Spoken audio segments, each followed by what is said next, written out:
outside. Tinawag ako pabalik kasi meron daw mag-i-intermission na bisita.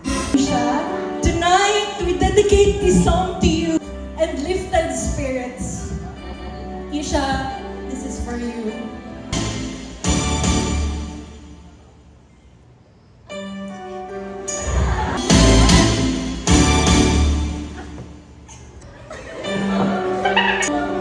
Ako na lang, B. Ready?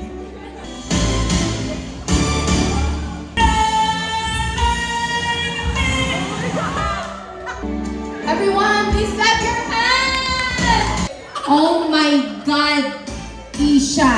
Saan mo na-meet itong tropa mo?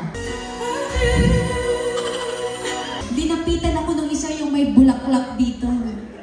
Sabi niya, ma'am, later, ganito mo kami ipapakilala. Tapos sinulat niya pa, please welcome the Ateneo Voices. May nakanote, pataas ang boses. Liga ng mga Atenistang bumibirit energy. Last part, wala pala kayong lyrics. First time niyo ba dito sa Tacurong? Is this your first time? Are you all from Jensen or Davao? Taga dito kayo? Walang iya kayo talaga.